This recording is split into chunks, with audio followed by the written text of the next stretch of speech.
दिल्ली पहुंच गए। देखिए, अटल जी का व्यक्तित्व इतना बड़ा था और अटल जी अजात शत्रु कहे जाते थे। आज नीतीश कुमार जो भी कुछ है उसमें भारतीय जनता पार्टी और अटल बिहारी वाजपेयी का सबसे बड़ा योगदान है।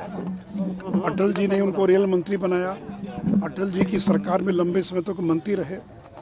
लेकिन देखिए, जब वो आडवाणी जी अटल जी की प्रशंसा करते हैं तो उनके मन में श्रद्धा भाव कम, बल्कि बीजेपी में एक विभाजन पैदा करने का प्रयास करते हो। इसे नरेंद्र मोदी बनाम आडवाणी, नरेंद्र मोदी बनाम अटल बिहारी वाजपेयी, ये पैदा करने का प्रयास करते हैं। तो इसमें वो कभी सफल नहीं होंगे, क्योंकि अटल बिहारी वाजपेयी की परंपरा को नरेंद्र मोदी आगे बढ़ा रहे हैं। अगर आप अटल जी का समर्थन करते तो आपको नरेंद्र मोदी का भी करना होगा। अटल जी और नरेंद्र मोदी कोई अलग नहीं है, लेकिन अटल जी आडवाणी जी का समर्थन करना और नरेंद्र मोदी का विरोध करना।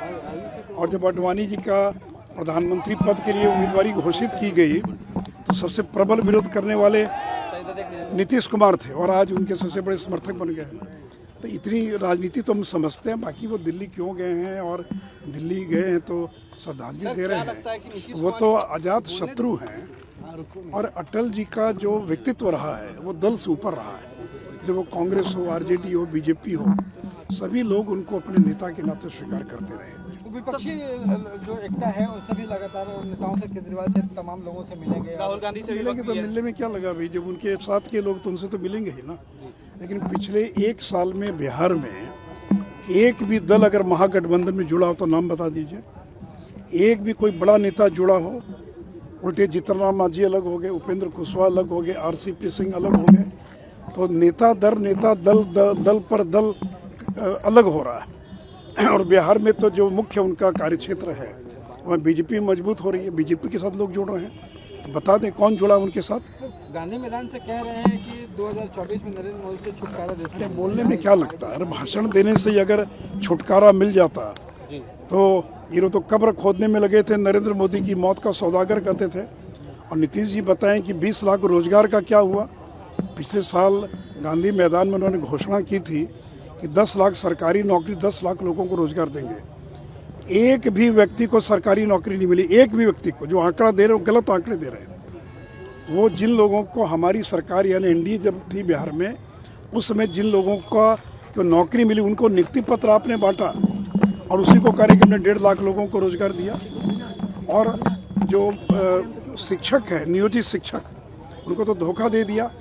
प्रचार किया गया महागठबंधन के द्वारा कि जो बैठक हुई उस बैठक के बाद अब उनको राज्यकर्मी का दर्जा मिल जाएगा। कहाँ कल उन्होंने कह रहे हैं कि हम विचार करेंगे उनको बेहतर सुविधा देने के लिए। तो विषय बेहतर सुविधा नहीं ना है, मुद्दा तो है राज्यकर्मी का दर्जा।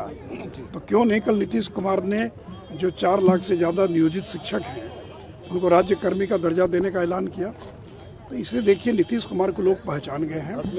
इसलिए बिहार में 3 बाई इलेक्शन और 2 हार गए और एक के अंदर भारतीय जनता पार्टी 64,000 वोट लाकर और दूसरे नंबर पर रही। बिहार में अपराधी गोली चला रहे हैं, पुलिस पर गोली चला दी जाती है। गो तस्कर जो है वो, देखिए, लॉ एंड ऑर्डर की स्थिति तो दिन पर दिन बिगड़ती जा रही है। इसलिए हमने कहा कि गांधी मैदान के भाषण में उनको इस बात का भी जिक्र करना चाहिए था कि क्या कारण है कि जब एनडीए की सरकार रहती तो लॉ एंड ऑर्डर नियंत्रण में रहता है और जैसे ही राजद के साथ जाते हैं लॉ एंड ऑर्डर की स्थिति बिगड़ने लग जाती है। तो पिछले एक साल में दिन पर दिन हत्या, बलात्कार, डकैती, अपहरण, इनकी संख्या लगातार बढ़ती जा रही है। लोग डरे हुए हैं, लोग सहमे हुए हैं। तो थोड़ा उसका भी जिक्र उनको कर देना चाहिए था अपने भाषण के अंदर जो।